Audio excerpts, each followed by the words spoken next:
What's up, you guys? I know I've been putting this off for quite a while. I know I said last week that I was going to have my 450 recap up on Friday, but unfortunately I kind of fell through on that, on my word, basically because of a little bit of laziness. And obviously I did also have some PA work to do for high school softball.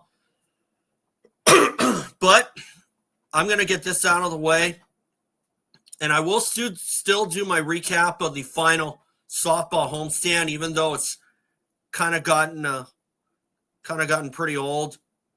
But I still have a few things to say and some good wishes to Coach Bob Coolant, but that's going to be for another video. But for now, guys, remember, subscribe.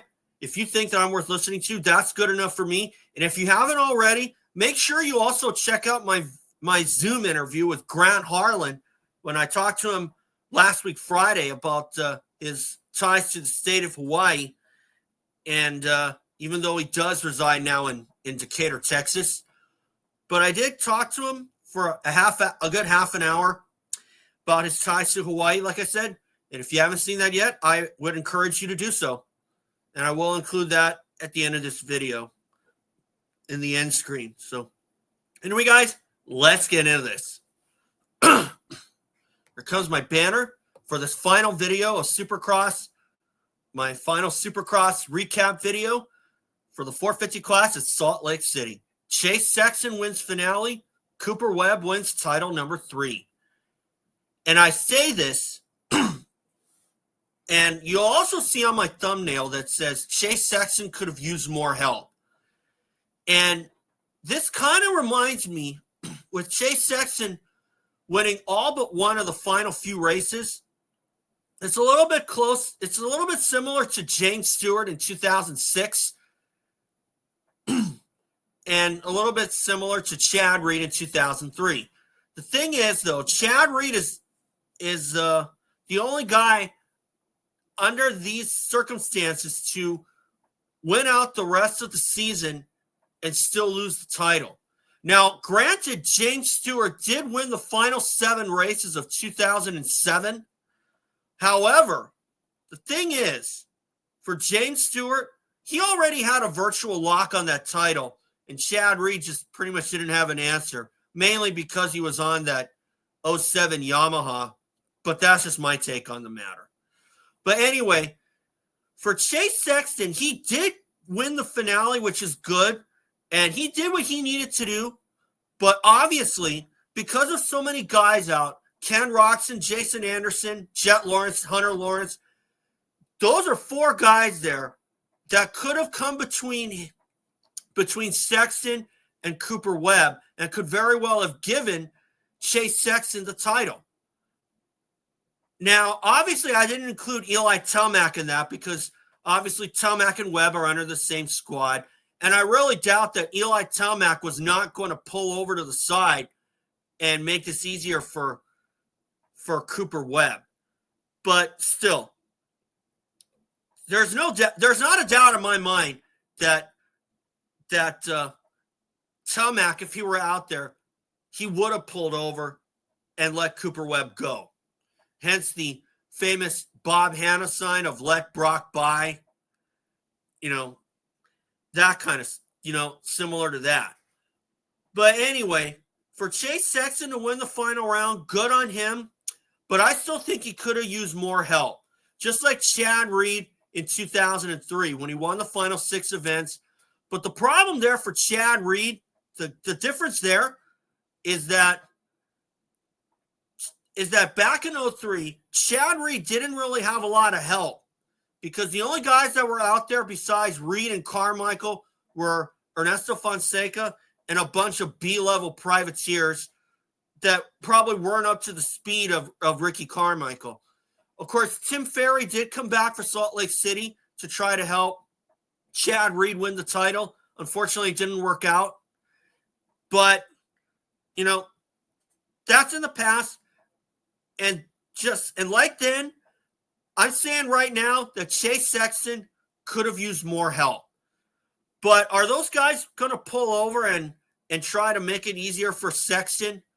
Probably not at the same time, because obviously they were in their own battle for their own positions in the series. And that could have helped Sexton, but then again, it probably couldn't have, because some logic might have said that Cooper Webb was going to go by all of them by the end of the race. And that was something that you really couldn't doubt, okay? Because Cooper Webb is that good a rider. Make no mistake about it. Sexton's a great rider, and I don't think that Aaron Plessinger was up to the caliber of Cooper Webb. Could he have held him off until the finish? Probably not. But Webb had the gap, and it goes back to that race at Pittsburgh that Cooper Webb won, because Chase Sexton resorted to jumping the whoops like Cooper Webb did. And I was thinking to myself, why? Because he was making up a lot of time by skimming the whoops, by blitzing the whoops. And had Sexton stuck to that, he could very well have passed Webb or forced Webb into a mistake. But it didn't happen. So, obviously, what happened. And so it looks like that Sexton is going to be going to Kawasaki for 2026. But we'll see what happens. Cooper Webb will have the number 1 plate, and it's his first title since 2019, or 2021 rather, when he was on KTM. But that had to have been a bundle of nerves for Cooper Webb on one side of the coin, because the 2 titles that he won, he managed to win going away thanks to a hefty win streak. This year was certainly far from that, because Sexton was obviously the hottest rider in the field and definitely the quickest. And Sexton certainly eliminated a lot of those problems that he had, whether it was tucking the front end like he was, as opposed to when he was on Honda. So for Chase Sexton, I'm not going to doubt that he will be a title contender, and I'm not going to doubt him winning the championship next year. Am I calling him for a Supercross title, for being the titleist next year? Too soon to tell. I'm going to leave that question blank for now. Okay? So I just thought I'd get this out of the way. And Cooper Webb, he also had the luxury of letting guys like Malcolm Stewart and Justin Cooper by. And as a result, I believe Justin Cooper pulled off 3rd overall in the series, I think, over Malcolm Stewart. But still, for Malcolm Stewart, good on him. That's his first podium since winning the Tampa race, or at least his best finish anyway. So I'm not going to doubt that Malcolm Stewart is going to turn some heads in pro motocross when we get started with that on Saturday. Now, I will be able to see the race on TV on Saturday on Peacock, but I also have a wedding reception at the same time with a friend of my sister's. And so, fortunately, I will be able to watch the whole race. But Justin Cooper, I hope that he can build off of this in a pro motocross and maybe see himself as a potential threat to win a race in 2026. But he is going to have to get better in the whoop section and in the whoop sections. Obviously, that's the same kind of trouble that guys like Jeff Emig and Michael Alessi had, and they had to jump through the whoops. And if Justin Cooper rather can start blitzing the whoops, he'll be a good threat for a podium, and maybe he can remove that Jimmy Button jinx that I've been saying so many times. Because, like I said before, when Jimmy Button is on, he can ride really well and maybe even put in a win. When Justin Cooper's on, he can put in a win as well, let alone a podium. Okay? So hopefully those guys will turn some heads. We do have some guys returning like Tomac, the Lawrences, and Jason Anderson returning as well. So we'll see how this goes. And maybe Sexton might repeat as champ. Will we see another ride like how we saw last year where Sexton crashed in the first moto or second moto and came from last to first? Will we see that again?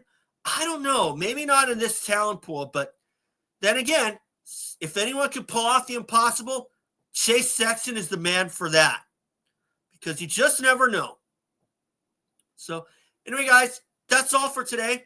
And I'll see you all for Supercross 2026. And I will do some recaps of Lucas Oil Pro Motocross. Thanks for watching. And remember, subscribe if you think that I'm worth listening to. That's good enough for me. And I will have some more of my games up sometime next week, hopefully. And for now, thanks for watching. Subscribe. We'll see you all for Supercross 26.